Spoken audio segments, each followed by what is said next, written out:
Welcome students. तो आज हम एक लेक्चर स्टार्ट करेंगे और उसके अंदर एक्सेलरेशन के बारे में पढ़ेंगे। इससे पहले हम दो लेक्चर देख चुके हैं। 11th क्लास की जो फिजिक्स हमने स्टार्ट की थी काइनेमेटिक्स, और उसके अंदर हमने बात की थी कि डिस्टेंस और डिस्प्लेसमेंट में क्या डिफरेंस है, वेलोसिटी और स्पीड में क्या डिफरेंस है और उनके ऊपर कैसे न्यूमेरिकल आते हैं, वो सारी बातें हमने की पहले। आज हमारा काम है एक्सेलरेशन को पढ़ना। एक्सेलरेशन के बारे में हम क्या करेंगे, डिस्कस करेंगे। ठीक है, व्हाट इज द एक्सेलरेशन, इसके बारे में डिस्कस करना है। अब देखिए, सबसे पहले जब हम एक्सेलरेशन के बारे में बात कर रहे हैं तो इससे पहले मैं आपको बात बता दूं कि टेलीग्राम चैनल का लिंक डिस्क्रिप्शन में, उसके जाके सब्सक्राइब कर लीजिए ताकि आपको जितना भी मटेरियल कंटेंट है वहां पे आपको मिल जाएगा। सारी बातें वहां पे मिल जाएंगी। तो और सारा मटेरियल अच्छा है, आईआईटी नीट लेवल के कोचिंग लेवल का मटेरियल आपको प्रोवाइड किया जा रहा है, साथ में न्यूमेरिकल भी करवाते हैं प्रत्येक में। तो कंप्लीट वीडियो के साथ बने रहिए। अब देखिए, अगर वो बात कर रहा है, किस चीज की बात कर रहा है, एक्सेलरेशन की। एक्सेलरेशन का मतलब क्या होता है कि rate of change of velocity, यानी कि किस रेट से वेलोसिटी चेंज होती है। अगर सपोज कीजिए आप गाड़ी के अंदर जा रहे हो, गाड़ी के अंदर आप बोलते हो ना जिसको रेस बोलते हो, उसको इंग्लिश में एक्सेलरेटर बोला जाता है। आप जितना ज्यादा एक्सेलरेटर दबाओगे उतनी ही गाड़ी की स्पीड बढ़ेगी। टाइम के साथ बढ़ाते गए तो गाड़ी की स्पीड क्या करी जाएगी, बढ़ती जाएगी। टाइम के साथ एक्सेलरेटर कम करते गए तो गाड़ी की स्पीड घटती जाएगी। मतलब टाइम के साथ सब कुछ हो रहा है, वेलोसिटी में चेंज आ रहा है टाइम के साथ। तो हम क्या कह सकते हैं, एक्सेलरेशन। एक्सेलरेशन को हम बोल सकते हैं rate of change of velocity. Rate of change of velocity with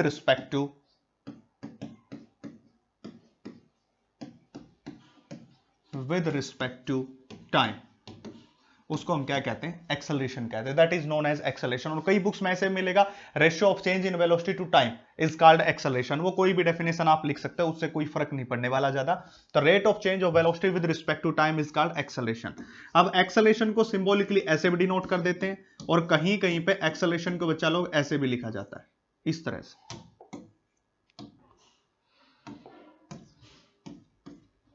इस तरह से भी लिख देते हैं। तो अब क्या हो जाएगा, rate of change of velocity, मतलब ऊपर क्या आएगा, change in velocity, change in velocity divided by में टोटल टाइम, जितने टाइम में वो चेंज हुई है वो टाइम।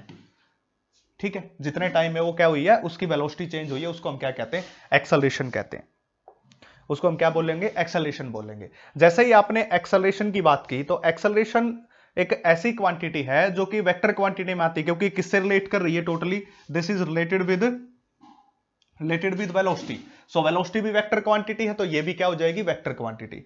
जैसे हमने यूनिफॉर्म वेलोसिटी, यूनिफॉर्म स्पीड, और फिर non uniform velocity, non uniform speed, average speed के बारे में, एवरेज वेलोसिटी के बारे में पहले वाले लेक्चर के अंदर देखा था, उसी प्रकार इसकी भी कुछ अलग अलग टर्म्स होती हैं, उनके बारे में हमें जानना है। मैं खास बात आपको बता दूं कि मैं यहां पे उस तरह से आपको पढ़ाऊंगा जिस तरह से आप न्यूमेरिकल सोल्व कर सकते हैं, साथ में थ्योरी भी आप कर सकते हैं। दो तरीके होते हैं, एक तो मैं आपको थ्योरेटिकली बता दूं, एक फार्मूला बता दूं, पर उनका एक्सपेंशन ना बताऊं, उससे आप पे न्यूमेरिकल नहीं सोल्व होंगे। तो न्यूमेरिकल कैसे सोल्व करने, वो सारी बातें मैं आपको बताऊंगा। अब क्या करते हैं कि इस एक्सेलरेशन को टोटली इस तरह से लिख देते हैं कि that is the dv divided by में dt। That is dv is equal to change in the velocity and dt is equal to change in the time, जो टाइम में चेंज हुआ है। यानी कि सपोज कीजिए कि आपकी गाड़ी जा रही है, आप गाड़ी में बैठे हुए हैं, और वो गाड़ी देखिए, आप गाड़ी में बैठे हुए जा रहे हैं ऐसे, और एक पर्टिकुलर टाइम t1 के ऊपर आपकी वेलोसिटी है v1।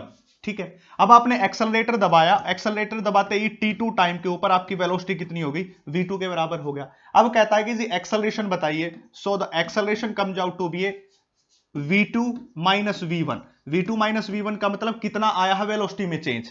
फाइनल वेलोसिटी v2 थी, इनिशियल वेलोसिटी v1 है, तो change in the velocity v2 minus v1।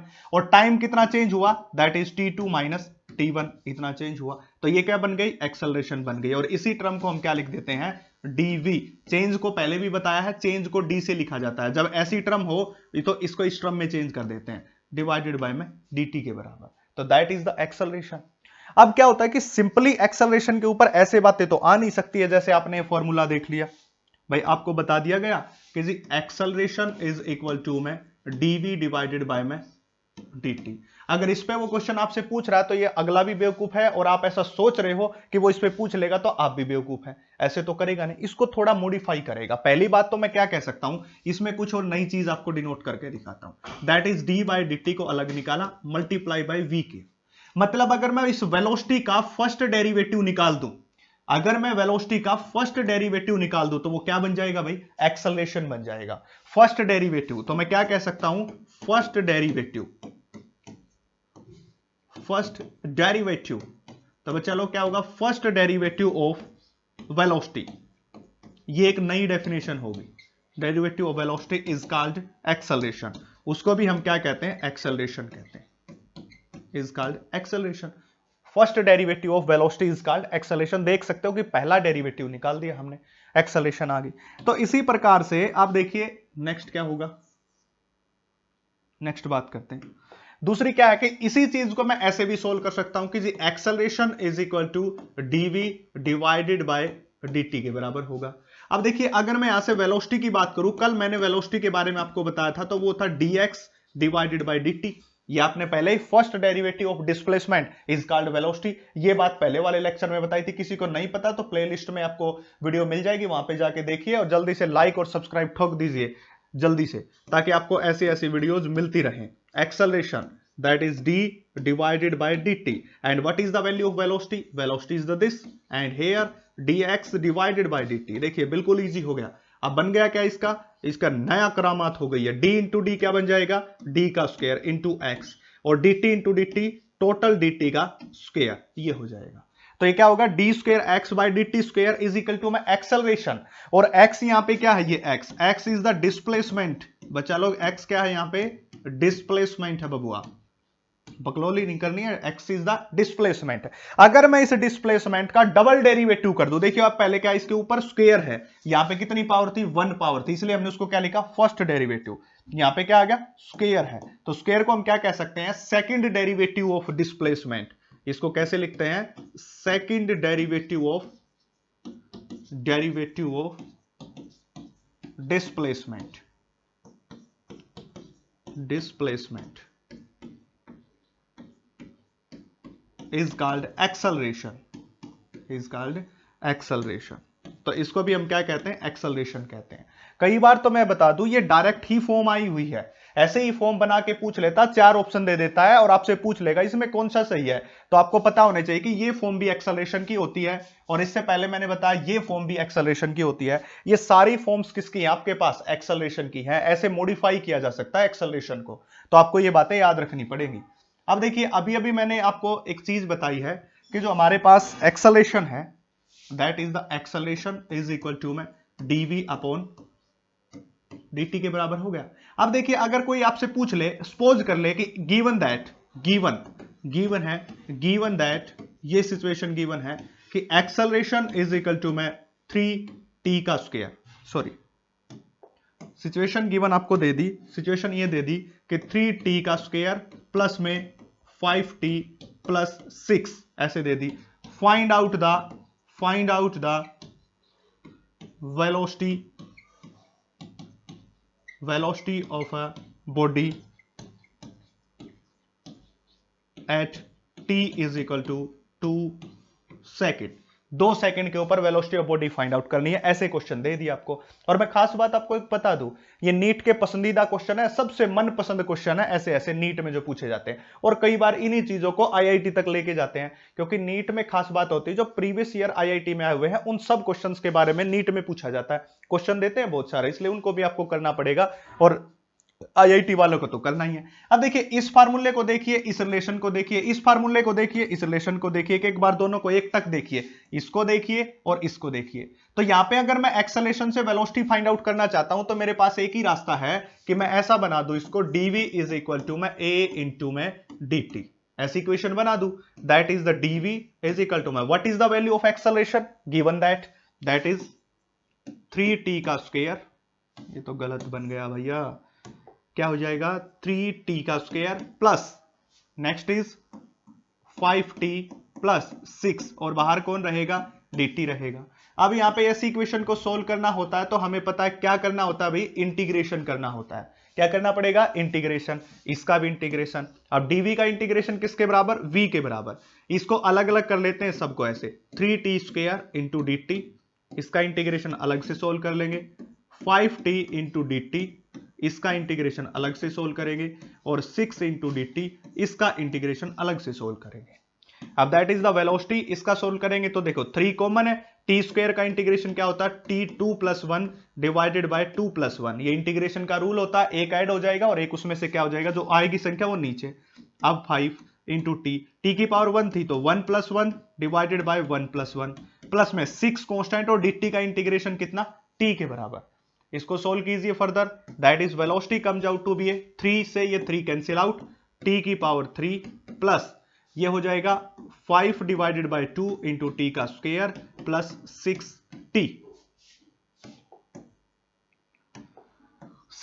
अब टी की वैल्यू कितना है बच्चा पार्टी, टी की वैल्यू है 2 सेकेंड, तो हर जगह क्या पुट करेंगे हम 2 सेकेंड पुट करेंगे, 2 पुट कर देंगे, यहां पे भी 2, यहां पे भी 2, यहां पे भी 2 और सोल्व कर लेंगे, हमारे पास क्या आ जाएगी वेलोसिटी आ जाएगी। तो इस तरह से हम क्या निकाल सकते हैं वेलोसिटी निकालते हैं। लेसन किसका दिया था एक्सेलरेशन टाइम का, निकाल ली क्या वेलोसिटी निकाल ली। इसी तरह से अगर आपको किसी क्वेश्चन के अंदर वो दे दे वेलोसिटी एंड टाइम का रिलेशनशिप, बोल दे कि v is equal to 6t square plus 5t, find out acceleration, find out acceleration, ऐसा क्वेश्चन दे दे तो आपको पता होना चाहिए acceleration is equal to dv divided by dt। मतलब अगर वेलोसिटी का फर्स्ट डेरिवेटिव निकाल दो तो that comes out into acceleration. क्या बोला वेलोसिटी का फर्स्ट डेरिवेटिव निकालो, एक्सेलरेशन इज इक्वल टू पहला डेरिवेटिव निकालना है d अपॉन में dt और किसका निकालना है 6t स्क्वायर प्लस में 5t, तो क्या होगा इसका 6 2 जा 12t प्लस में 5 इज इक्वल टू एक्सेलरेशन। ये आगे हमारे पास एक्सेलरेशन। डिफरेंशिएशन सोल्व किया है, सिर्फ इंटीग्रेशन सोल्व किया है। किसी को नहीं पता है तो वो मेरे को बता देगा, नीचे मेंशन कर देना कमेंट सेक्शन में, मैं बना दूंगा अलग से वीडियो जिसमें आपको डिफरेंशिएशन इंटीग्रेशन को समझा दिया जाएगा। तो इस प्रकार हो गया। अब इसमें थोड़ा सा और एडिशन करते हैं हम। देखिए ये बोला गया कि acceleration is equal to dv upon dt के बराबर होता है, इसके बराबर होता है।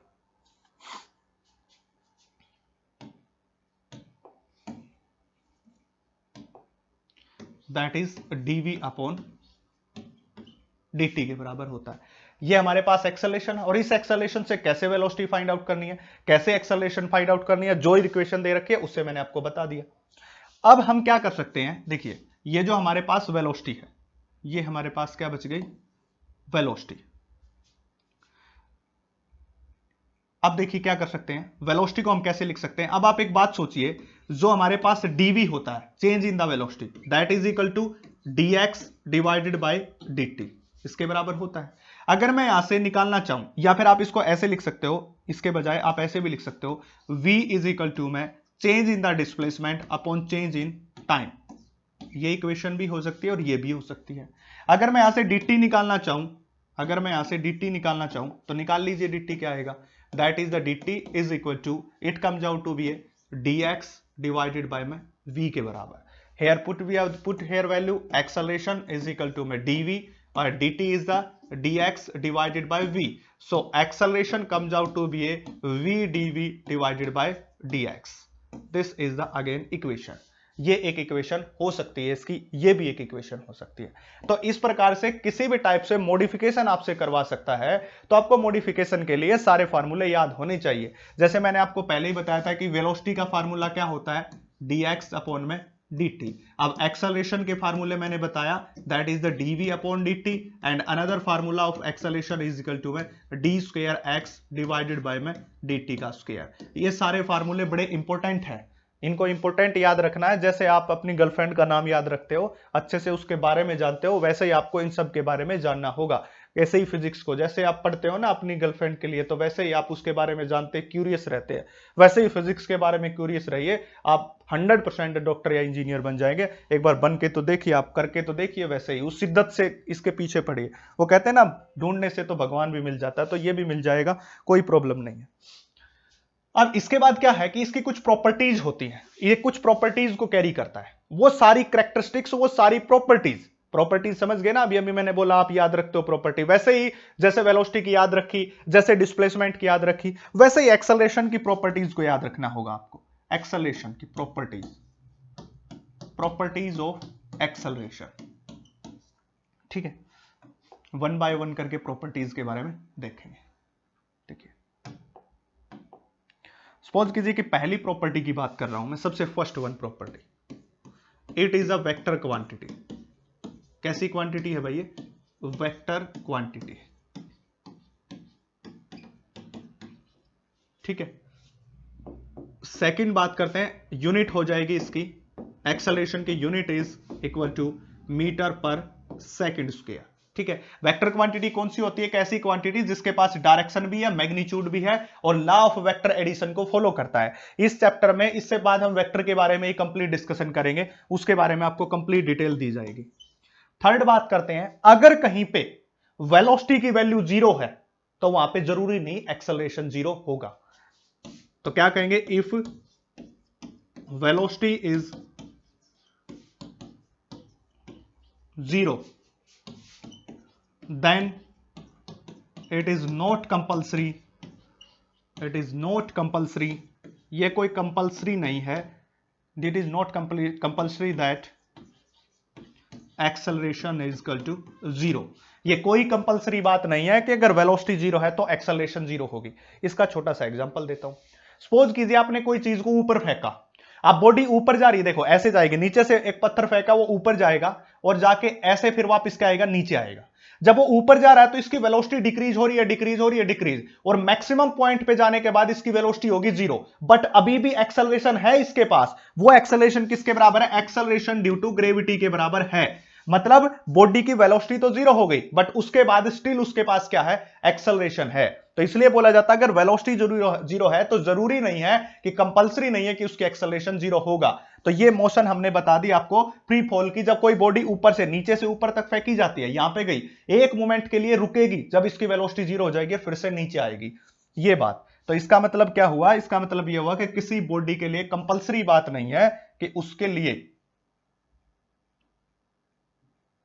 ठीक है, ये कोई कंपल्सरी बात नहीं है कि उसके लिए उसकी वेलोसिटी 0 है तो एक्सेलरेशन 0 हो जाए। हां, कंपल्सरी बात क्या है वो मैं बता देता हूं। कंपल्सरी बात, fourth property, if velocity is constant, if velocity is constant, अगर वेलोसिटी कांस्टेंट है then acceleration is equal to 0, तब उसकी एक्सेलरेशन कितनी होगी? 0 के बराबर। और ये इंपॉर्टेंट फैक्टर है भाई, 11th 12th क्लास में सबसे ज्यादा काम आने वाला और सबसे ज्यादा पूछे जाने वाला कंसेप्ट है कि अगर किसी बॉडी की वेलोसिटी कांस्टेंट है तो उसकी एक्सेलरेशन कितनी होगी?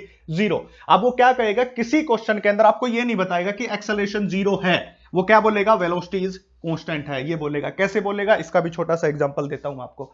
जैसे सपोज कीजिए आपकी गर्लफ्रेंड का जन्मदिन है, आप भूल गए, वो आपको बताएगी नहीं कि उसका बर्थडे आज, वो आपको टेस्ट करेगी, इनडायरेक्टली हिंट देगी, आप तब भी नहीं में तो आपको क्या? कंटाप लगाएगी। ऐसे ही होता है कि अगर किसी बॉडी की वेलोसिटी कांस्टेंट है तो उसकी एक्सेलरेशन 0 है। ऐसे ही फिजिक्स का काम है, जैसे उनको नहीं समझ सकते ऐसे ही फिजिक्स आसानी से समझ नहीं आते, जिसको समझ आ गई, जिसको कंसेप्ट आ गया तो वो फिर अपने आप सब कुछ क्लियर कर देता है। तो वेलोसिटी कांस्टेंट है, इनडायरेक्टली बोल देगा, आपको समझना है कि वो एक्सेलरेशन कितनी है? 0 के बराबर है, ठीक है। फिफ्थ प्रॉपर्टी पढ़ते हैं, ऐसे ही होता है ना। फिफ्थ प्रॉपर्टी के बारे में पढ़ते हैं, वेलोसिटी कांस्टेंट, एक्सेलरेशन 0 के बराबर। अब पांचवी प्रॉपर्टी पढ़ते हैं, अगर सपोज कीजिए अगर जिस डायरेक्शन में एक्सेलरेशन है और उसी डायरेक्शन में वेलोसिटी है, जिस डायरेक्शन में वेलोसिटी उसी डायरेक्शन में एक्सेलरेशन, तो एक्सेलरेशन क्या होगी? पॉजिटिव। क्या कहेंगे? Acceleration is equal to positive if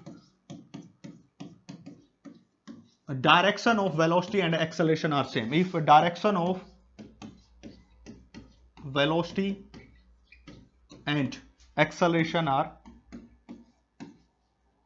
same, दोनों एक ही डायरेक्शन में। अब इसका एग्जांपल दे दीजिए, कहोगे सर कैसे समझे? अब सपोज कीजिए आप गाड़ी में बैठे हैं, आपने गाड़ी का एक्सेलरेटर दबा के स्टार्ट किया, अब गाड़ी आगे की तरफ चली और एक्सेलरेशन भी क्या? आगे की तरफ, क्योंकि आप एक्सेलरेटर को दबा रहे हैं तो गाड़ी क्या हो रही है? एक्सेलरेट हो रही है। एक्सेलरेट कब होती है? जब दोनों की डायरेक्शन सेम हो गई, दोनों एक दूसरे के पैरेलल डायरेक्शन में चल रहे हैं, तब एक्सेलरेशन क्या हो जाएगी? पॉजिटिव। आपने आगे देखा कोई इंसान खड़ा है, कोई पशु आ गया, कोई एनिमल आ गया, आपने ब्रेक अप्लाई किए, पहले तो आप क्या कहते हैं, एक्सेलरेटर दबा रहे थे, तो एक्सेलरेटर का मतलब उस डायरेक्शन में, फिर आपने क्या किया, ब्रेक अप्लाई किया और एक्सेलरेटर को छोड़ दिया। ब्रेक अप्लाई करने का मतलब अब एक्सेलरेशन पीछे की तरफ, फिर भी गाड़ी आगे जा रही है, ब्रेक अप्लाई करते ही तो नहीं रुकती, वो थोड़ी दूर चल के रुकती है, तो अब भी वेलोसिटी किस तरफ है, आगे की डायरेक्शन में, बट अब एक्सेलरेशन क्या, पीछे, तो दोनों में कितने का एंगल, 180 डिग्री। अब एक्सेलरेशन कितनी हो जाएगी, नेगेटिव हो जाएगी। तो 6 प्रॉपर्टी में हम क्या लिखेंगे, एक्सेलरेशन क्या हो जाएगी, negative, if direction of, if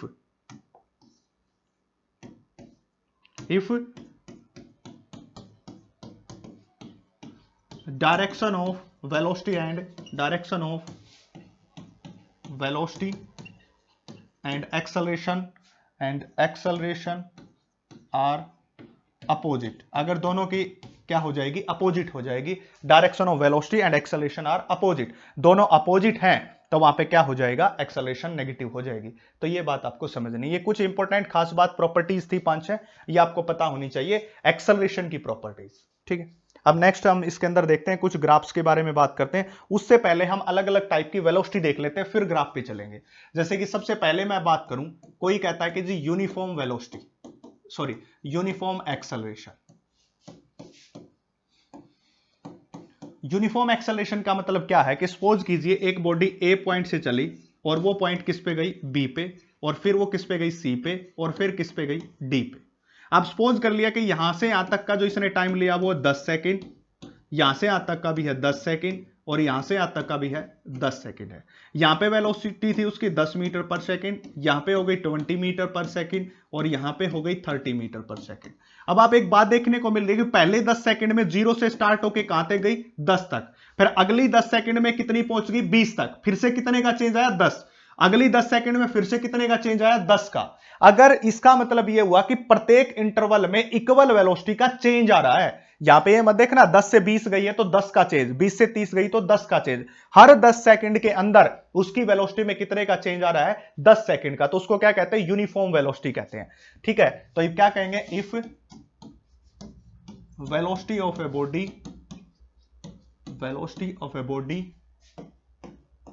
body change in equal amount में चेंज हो रही है in equal interval of time, in equal interval of time, equal interval of time के अंदर इक्वल अमाउंट में अगर चेंज हो रही है तो उसको क्या कहेंगे, यूनिफॉर्म। ऐसा न होकर के ऐसा हो जाता कि यहां से कितनी होगी, अब ये 40 मीटर पर सेकंड, अब ये होगी 80 मीटर पर सेकंड, ठीक है। देखिए 10 से 40 में गई तो कितने का चेंज आया, 30 का, यहां पे कितने का चेंज आया, 40 का, तो पहली 10 सेकंड में 10 का चेंज, दूसरी 10 सेकंड में 30 का, और तीसरी 10 सेकंड में 40 का। मतलब टाइम तो सेम है but change in the velocity क्या अनइक्वल है। या ऐसा हो जाता कि यहां से भी 10 का चेंज, यहां से भी 10 का चेंज, यहां से भी 10, बस शर्त ये होती कि ये 10 सेकंड में हो रहा है, ये 15 सेकंड में, ये 20 सेकंड में, मतलब वेलोसिटी का तो सेम चेंज हो रहा बट इंटरवल क्या अलग अलग है। तो कोई भी एक बात लिख सकते हो, उसको कहते हैं नॉन यूनिफॉर्म एक्सेलरेशन कहते हैं। तो नॉन यूनिफॉर्म एक्सेलरेशन के बारे में अगर आपने लिखना है तो कैसे लिखेंगे, यहां पे लिख देंगे हम non uniform acceleration, non uniform acceleration if velocity of a body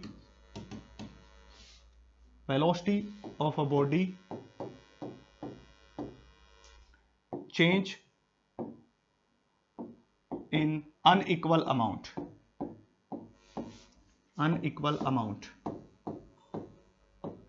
in equal interval of time, या इसका उल्टा कर दो, तो दोनों बातें किससे लीड कर रही हैं, हमारी नॉन यूनिफॉर्म वेलोसिटी को लीड कर रही हैं, ठीक है। इसके बाद नेक्स्ट बात करते हैं हमारे पास एवरेज एक्सेलरेशन। एवरेज एक्सेलरेशन क्या होती है, total change in the velocity to total time taken. क्या होता है रेशियो, जैसे मैंने पहले ही बताया था, रेशियो ऑफ टोटल चेंज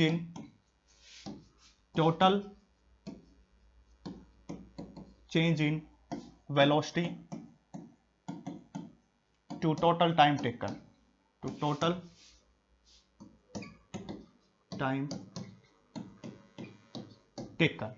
ठीक है। जैसे कि हम लिखते हैं एवरेज एक्सेलरेशन को हमें लिखना है, तो that is change in the velocity, हम ऊपर बात करेंगे change in the velocity, change in velocity divided by में टाइम टेकन।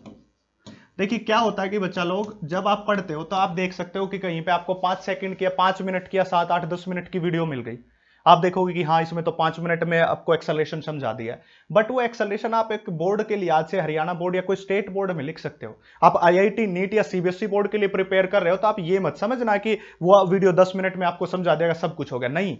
आपको कम से कम 30-40 मिनट की एक लेक्चर आपको देखना पड़ेगा जिसमें आपको कंप्लीट डिस्क्रिप्शन आ जाएगी, और उसके बाद आपको कहीं जाने की जरूरत नहीं है, बस आप थोड़े न्यूमेरिकल प्रैक्टिस प्रॉब्लम कर लीजिए, कुछ लेक्चर में भी मिलेंगे और उसके साथ मिलेंगे। इसमें कुछ बातें अब भी रह जाती हैं जो अगर आप लाइव सेशन में लेंगे तो बहुत ज्यादा बातें बताएंगे, तभी कहता हूं कि दबा के सब्सक्राइब उस बटन को तोड़ दीजिए, वो जो रेड बटन है दबा दबा के उसको फोड़ दीजिए ताकि लाइव आए, और फिर लाइव में इससे भी ज्यादा आपको बातें बताएंगे और इससे भी ऊपर लेके जाएंगे। आपको देखोगे कि आप एक कोचिंग से भी अच्छे लेवल से आपको पढ़ाया जा रहा है। तो that is average acceleration. Average acceleration को आप ऐसे भी लिख सकते हो, that is the final minus minus initial, that is change in the velocity and change in the time is t2 minus t1। इस तरह से आप लिख सकते हो। इन दोनों का मीनिंग भी अलग अलग है, और कैसे अलग है वो बात भी आपको न्यूमेरिकल के थ्रू समझाई जाएगी आगे। अब इसके बाद लास्ट जो हम बात करते हैं दैट इज इंस्टाटेनियस एक्सेलरेशन। ठीक है, तो हम क्या कहेंगे, acceleration at particular instant, accelerator at particular instant, किसी पर्टिकुलर टाइम के ऊपर, पर्टिकुलर क्षण के ऊपर, मोमेंट के ऊपर, उस टाइम पे जो एक्सेलरेशन है उसको एक्सेलरेशन एट पर्टिकुलर इंस्टेंट देखते हैं। जैसे कि हमने इंस्टेंटेनियस वेलोसिटी की बात की थी, हम किसी पर्टिकुलर चीज की बात करें, पर्टिकुलर चीज का मतलब बात कर रहे हैं कि कोई कहता है कि अब गाड़ी चल रही है तुम्हारी, और किसी क्षण अचानक से पूछ लिया वेलोसिटी बताइए, तो आप झट से कहते हैं 70 किलोमीटर प्रति घंटा, या पूछ लिया अब एक्सेलरेशन कितनी है। बड़ी बड़ी गाड़ियों में एक्सेलरेटर का भी अलग से होता है, आपको दिखाई देता है कि एक्सेलरेटर का अलग से मीटर मिलता है, तो वहां पे पता चल जाता है कि 5 metre per second, 10 metre per second square कितनी है, तो वही यहां पे काम करना है। तो that is acceleration is equal to में change in the velocity is del v divided by में डेल t। बस बशर्ते ये है कि जो डेल टाइम है ये टाइम बहुत ही स्मॉल होना चाहिए, लगभग लगभग किसके बराबर, 0 के बराबर। तो then it convert into the dv upon में dt, that is the first derivative. और एक खास बात, that is the instantaneous dv upon में dt। First derivative of a velocity is instantaneous acceleration. और इससे पहले एवरेज एक्सेलरेशन मैंने ये बताई थी, एवरेज एक्सेलरेशन ये बताई थी, दोनों में फर्क है, lot of A difference between the average velocity and instantaneous average acceleration and instantaneous acceleration. कैसे है, क्यों है, वो न्यूमेरिकल के थ्रू समझाई जाएगी कि कैसे है। ठीक है, अब इससे पहले आपको कुछ ग्राफ्स के बारे में बात करते हैं। ये देखिए, सबसे पहले हमने ग्राफ लिया, ये सबसे पहले हमने ले लिया वेलोसिटी और टाइम का ग्राफ। पहला ग्राफ वेलोसिटी और टाइम का है, बशर्ते यहां पे एक्सेलरेशन कितनी है, 0 के बराबर है। क्यों है, क्योंकि बॉडी एक कांस्टेंट वेलोसिटी के साथ जा रही है। अभी अभी मैंने प्रॉपर्टीज में बताया था, जब बॉडी की वेलोसिटी कांस्टेंट है तो उसकी एक्सेलरेशन कितनी हो जाएगी, एक्सेलरेशन कितनी हो जाएगी, 0 के बराबर। तो इसकी भी एक्सेलरेशन कितनी है, 0 के बराबर है। क्यों, क्योंकि आप कितना भी टाइम बढ़ाते रहो, इसका हमेशा वेलोसिटी क्या रहती है, कांस्टेंट रह रही है, आपको दिखाई दे रही होगी। तो इसलिए क्या हो जाएगा, ये एक्सेलरेशन 0 हो जाएगा। उसी प्रॉपर्टी का यूज करके ग्राफ बनाया गया है, मैंने पहले ही बताया था, वो प्रॉपर्टी बड़ी इंपॉर्टेंट है।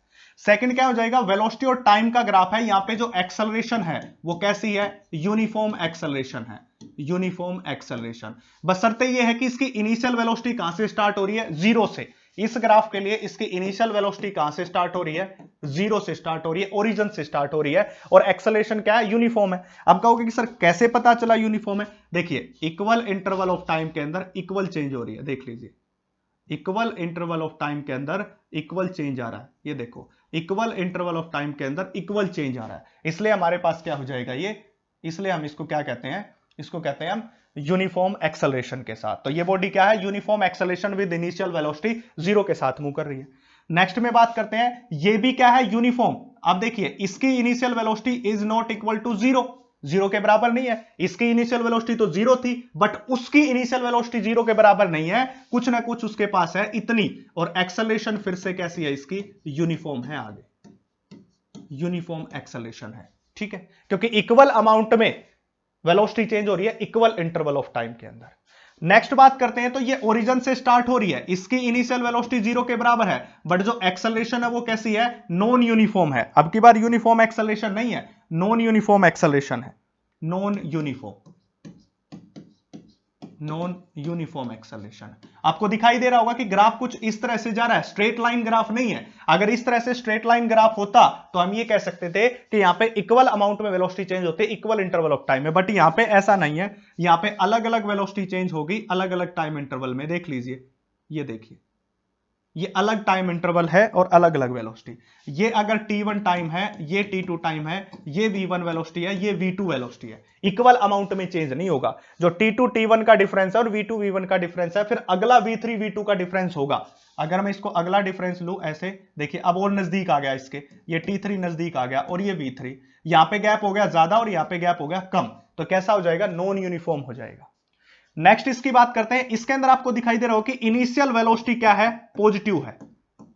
ठीक है, वेलोसिटी क्या पॉजिटिव से स्टार्ट हो रही है, तो एक्सेलरेशन भी कैसी है? पॉजिटिव है। और नेगेटिव गोइंग है, पॉजिटिव से किस तरफ जा रही है? नेगेटिव की तरफ जा रही है। देख लीजिए, पॉजिटिव से स्टार्ट होकर किस तरफ जा रही है? नेगेटिव की तरफ। अब यहां पे क्या है? इनिशियल वेलोसिटी भी नेगेटिव है। इनिशियल वेलोसिटी भी क्या है? नेगेटिव है, और नेगेटिव एक्सिस की तरफ ही जा रही है। और एक्सेलरेशन भी किस तरफ है? एक्सेलरेशन भी इसकी कैसी है? नेगेटिव एक्सेलरेशन है। यहां पे भी नेगेटिव एक्सेलरेशन थी, यहां पे भी नेगेटिव एक्सेलरेशन।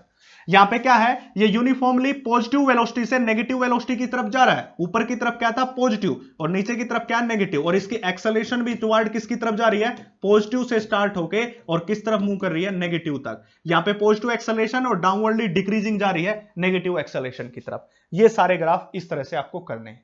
इनकी एक्सप्लेनेशन ये थी। अब कुछ इंपॉर्टेंट ग्राफ है, ये वाले ग्राफ, ये कई बार क्वेश्चन में डायरेक्ट पूछे गए हैं, न्यूमेरिकल्स में बहुत बार पूछे गए हैं ये डायरेक्टली। इनके बारे में बात करते हैं। अब देखिए, ये जो ग्राफ्स हैं, इन ग्राफ का जो है क्वेश्चन बहुत बार पूछे गए हैं। नीट के अंदर तो डायरेक्टली कई बार इनके ऊपर पूछे गया है, और बोर्ड के अंदर भी पूछे गए हैं, और कई बार ऑप्शन के अंदर छोटा सा क्वेश्चन बना के नीट के अंदर, आईआईटी के अंदर भी इसका पूछा गया। सबसे पहले क्या है? ये पोजीशन टाइम ग्राफ है। और किसके लिए है ये पोजीशन टाइम ग्राफ? एक्सेलरेशन के लिए है।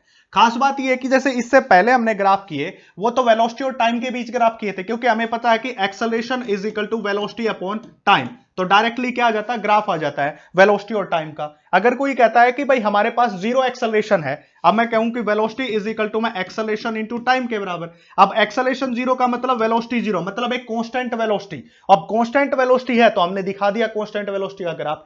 बट इसमें क्या है? एक पेज फंसा दिया इन्होंने, यहां पे पोजीशन दे दिया x, और किसके बीच पूछ लिया? टाइम के बीच ग्राफ। पोजीशन और टाइम के बीच ग्राफ पूछा जा रहा है, और मैंने पहले ही आपको बताया था कि relationship between them is D square x divided by में डी टी का स्क्वायर। इस तरह का मतलब एक्सेलरेशन डायरेक्टली डिपेंड कर रहा है डिस्प्लेसमेंट, और डिस्प्लेसमेंट के भी कैसे?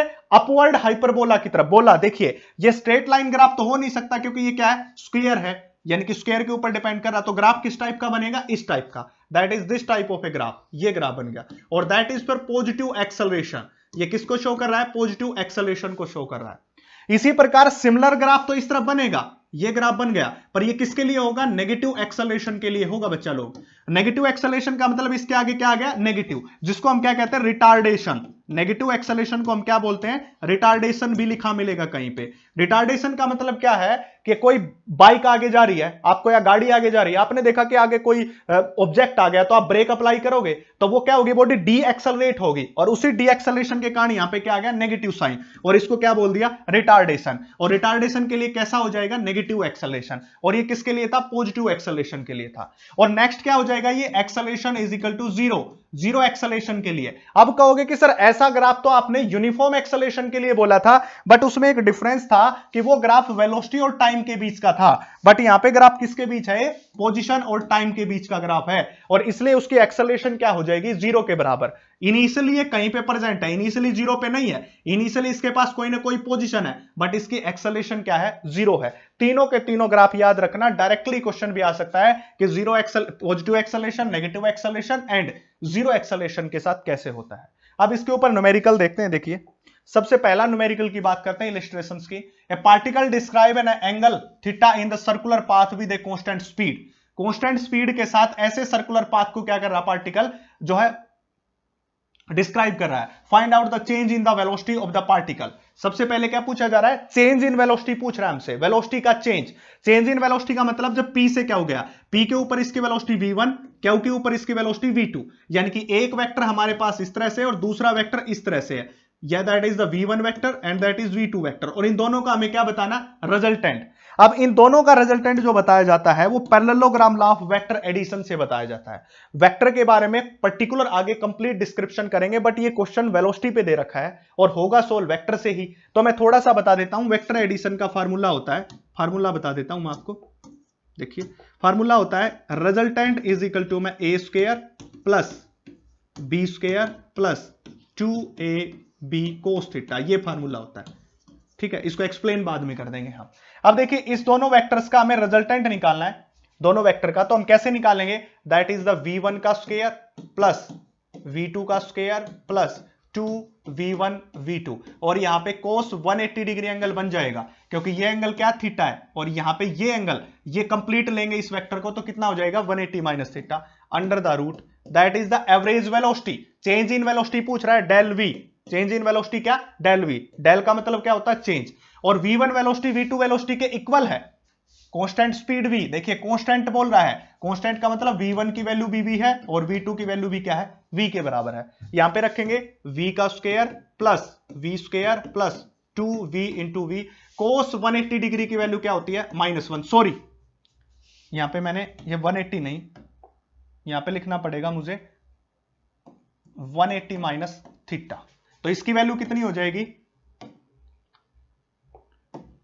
180 माइनस थीटा की, दैट इज द माइनस यहां पे क्या हो जाएगा 180 minus theta is minus v into v cos theta, ये हो जाएगा, ठीक है। तो that is del v is equal to किसके बराबर आ गया, v प्लस v, 2v का स्क्वायर, यहां पे 2 भी आना था, फिर क्या हो जाएगा 2v square minus 2v square कोस थीटा, ये टर्म आ गई। अब यहां पे अंडर द रूट इसके ऊपर और इसके ऊपर भी क्या हो जाएगा under the root, parallelogram law of vector addition लगाया और कुछ भी नहीं किया, ए की जगह रख दिया v, b की जगह रख दिया v, और इनकी जगह सब वैल्यू पुट की है, तो कितना होगा 2v स्क्वायर बार common, that is the 1 minus cos theta and under the root, that is the del v, ये इसके बराबर हो जाएगा। अब देखिए आगे इसको करते हैं, अब क्या हो जाएगा 1 माइनस कोस थीटा, अगर मैं इसको चेंज करता हूं तो it is equal to 2 sine theta by 2 के बराबर होता है, 2 साइन स्क्वायर थीटा बाय 2, ये वैल्यू होती है। इसकी वैल्यू मैथमेटिक्स के अंदर पुट कर दीजिए, ये वैल्यू आपको याद रखनी पड़ेगी मैथमेटिक्स की, कुछ फार्मूलाज हैं, अगर आपको नहीं पता चल रहा है तो मुझे बता दीजिएगा, मैं अलग से आपको टेलीग्राम के ऊपर सारे फार्मूले की लिस्ट प्रोवाइड कर दूंगा, नीचे मेंशन कर दीजिए, दैट इज द 2v का स्क्वायर 1 माइनस कोस थीटा की जगह ये वैल्यू पुट की 2 sine square theta by 2 under the root. अब देखिए 2 2 जा 4, इसका बार कितना आएगा 2, v स्क्वायर का बार कितना v, साइन स्क्वायर थीटा का साइन थीटा बाय 2 के बराबर, तो that is the change in the velocity, ये क्या आ गई चेंज इन वेलोसिटी। अब कई बच्चे ऐसे सोच रहे हो कि सर पता नहीं क्या क्या कर दिया, इतना मुश्किल काम, मुश्किल नहीं है, ये चीजें आसान है, बट मुश्किल क्यों लग रही है, क्योंकि आपने मैथमेटिक्स का इंटीग्रेशन, डिफरेंशिएशन और उसके साथ साथ जो मैथमेटिक्स के फार्मूले वो अभी तक पढ़े नहीं है, जो कि आपकी गलती है। आपको ये करना चाहिए कि जब भी आप फिजिक्स पढ़ो उससे पहले 2 पेज पे वो सारे फार्मूले लिख लो और उनको याद करो, क्योंकि आप स्टार्टिंग कर रहे हैं 11th क्लास की, जो ड्रॉपर में है उनको तो पता ही है, वो तो याद ही होंगे मैथमेटिक्स के फार्मूले, उनको प्रॉब्लम नहीं आने वाली, प्रॉब्लम आपको आने वाली है जो न्यू कमर्स है। तो उसके लिए क्या जरूरी है कि 2 पेज के ऊपर सारे फार्मूले लिख लो और उनको फिर क्या करो रिवाइज करो, करने से पहले इजी हो जाएगा। अगर ये फार्मूला आपको पता है तो क्या प्रॉब्लम है जी, ये फार्मूला पता है तो क्या प्रॉब्लम है, v1 v2 की वैल्यू पहले ही बोल दी हुई, बस। अब देखिए नेक्स्ट पार्ट में क्या पूछ रहा है, average acceleration of a particle during motion of curve, average acceleration पूछ रहा है इस कर्व के दौरान, ये करो। देखिए मैंने आपको एक चीज समझाई थी, अब मैं इसको यहां से साफ कर देता हूं, एक चीज मैं आपको बता देता हूं, एक चीज आपको बताई गई थी, वो चीज आपने ये जाना होगा और ये पता होगा कि जो एंगल होता है थीटा वो होता है आर्क अपॉन में radius, that is the arc is P Q and radius is R, suppose कीजिए आर रेडियस है, that is P Q is equal to में आर इंटू थीटा, ये हो जाएगा, ठीक है। अब पी क्यू है, अब आप एक बात और बताइए, वेलोसिटी किसके बराबर होती है, distance, distance is P q divided by में del t, that is time, so del t comes out to be a p q divided by v के बराबर, ठीक है, p q divided by v, so del t is equal to में what is the value of p Q is r theta, तो r theta divided by में v, that is the del t. अब ये कहोगे sir आपने del T क्यों निकाला है, इसका भी एक रीजन है, देखिए डेल टी निकालने का। अब आपको एक बात का पता होगा, इसको यहां से क्लियर कर देता हूं मैं, आपको एक बात का पता होगा कि अभी अभी चेंज इन वेलोसिटी निकाला है, that is the 2v sin theta by 2v sin theta by 2।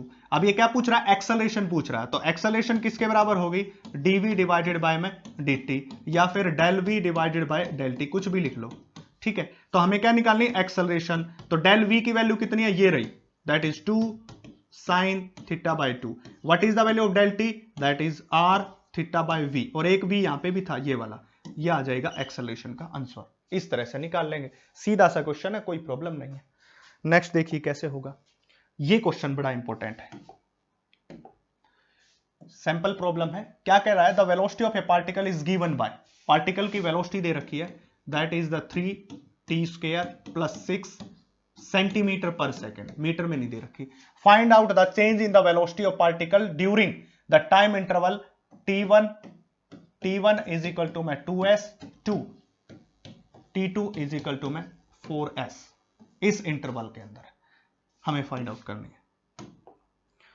Totally question क्या है, टोटली क्वेश्चन ये है कि हमारे पास वेलोसिटी गिवन है 3t² प्लस 6, t1 2 सेकेंड और t2 से 4 सेकेंड तक हमें क्या फाइंड आउट करनी है, चेंज इन वेलोसिटी, वेलोसिटी में चेंज फाइंड आउट करना है। तो चेंज इन वेलोसिटी का मतलब सबसे पहले मैं निकाल लूं v1, कब, जब टाइम की वैल्यू 2 सेकेंड थी, तो रखिए यहां पे, तो 3 इंटू 2 का स्क्वायर कितना हो जाएगा 4, प्लस में 6, तो 4 कितना हो जाएगा, ये टोटल 18 के बराबर हो जाएगा, 4 3 जा 12 प्लस 6 18। अब v2 निकालेंगे कब, जब t2 की वैल्यू 4 थी, तो 3 मल्टीप्लाई बाय में 4 4 जा 16 प्लस 6, दैट इज 16 3 जा 48 प्लस 6 54। तो चेंज इन द वेलोसिटी का मतलब क्या हुआ, that is final velocity minus initial velocity, that is the 54 minus 18, 8 comes out to be 36, ठीक है, ये क्या आ जाएगा 36 सेंटीमीटर पर सेकेंड में, ये आ जाएगी चेंज इन द वेलोसिटी, आ गया पहला। दूसरा पार्ट पूछ रहा था average acceleration during the same time interval. अब ये पूछ रहा है एवरेज एक्सेलरेशन। अब एवरेज एक्सेलरेशन का हमारे पास क्या था फार्मूला, अब वो चीज बात आएगी जो मैंने बताया था, v2 minus v1 divided by में t2 माइनस t1, ये चीज यहां पे आएगी, ठीक है, t2 माइनस t1, ये चीज आ गई। अब कहोगे सर इससे क्या फर्क पड़ता है, कोई बड़ी बात तो है नहीं, ये तो आनी ही थी, मैं इसका भी बताऊंगा, अगला पार्ट करेंगे जब। देखिए v2 माइनस v1 ये वैल्यू दे रखी है 36, और t2 माइनस t1 मतलब 4 minus 2, that is 36 divided by 2, that is the 18 centimetre per second is the average acceleration, ये हो जाएगी। अब पूछ रहा instantaneous acceleration at t2 is equal to 4 second, 4 second के ऊपर इंस्टांटेनियस एक्सेलरेशन। अब समस्या आ गई, अब कैसे फाइंड आउट करोगे, तो इंस्टांटेनियस एक्सेलरेशन हम कैसे निकालते थे, इंस्टांटेनियस एक्सेलरेशन निकालते थे कि दैट इज dv अपॉन में dt, that is the first derivative of velocity. अब यहां पे क्या करना, हमें वेलोसिटी का डेरिवेटिव निकालना है, इसलिए मैं कह रहा था यहां पे तो ये फार्मूला लगा एवरेज के लिए, और ये किसके लिए लगेगा, इंस्टांटेनियस के लिए, ठीक है। इसका डिफरेंशिएशन फर्स्ट डेरिवेटिव इसका, so that acceleration is equal to d upon में dt एट दैट इज किसका, उस पार्टिकुलर क्वांटिटी का 3t प्लस 6। तो देखिए इसका क्या हो जाएगा 3 2 जा 6t, और 6 क्या है, एक कांस्टेंट, और इसका क्या हो जाएगा 0 के बराबर, क्योंकि कांस्टेंट क्वांटिटी का डिफरेंशिएशन हो चाहे इंटीग्रेशन हो 0 के बराबर हो जाएगा, क्योंकि इसमें कोई भी t की टर्म नहीं है। और कितने सेकंड पे ऊपर उसने बोला है, उसने बोला t is equal to 4 second के ऊपर। देखिए तो यहां पे क्या रखेंगे 6 मल्टीप्लाई बाय में 4, that is 24 metre per second square, ठीक है। और ये भी एवरेज एक्सेलरेशन थी, पर सेकंड स्क्वायर आ जाएगा। इससे पहले चेंज इन द वेलोसिटी निकाली, ये पर सेकंड में, एक्सेलरेशन हमेशा मीटर पर सेकंड स्क्वायर या सेंटीमीटर पर सेकंड स्क्वायर होता है, तो यहां पे भी क्या आएगा ये सेंटीमीटर में, क्योंकि सारा पैरामीटर किस में दे रखा है, सेंटीमीटर, तो सेंटीमीटर पर सेकंड स्क्वायर, ऐसे फाइंड आउट कर सकते हो। तो अब ये डिफरेंस समझ आ गया होगा आई थिंक। तो आज के लिए इतना ही, बाकी नेक्स्ट वीडियो के अंदर देखते हैं कि इसके बाद हम पढ़ेंगे इक्वेशन ऑफ मोशंस बनाएंगे, और उसके ऊपर न्यूमेरिकल जो बड़े इंपॉर्टेंट है क्वेश्चन आते हैं। बस अंडरस्टैंडिंग लेवल आपका बनाने की मेरी इच्छा है, और ज्यादा से ज्यादा सब्सक्राइब और शेयर कर दीजिए, फैला दीजिए वीडियो को, ताकि जिनको इसकी जरूरत है वहां तक जा सके। Thank you.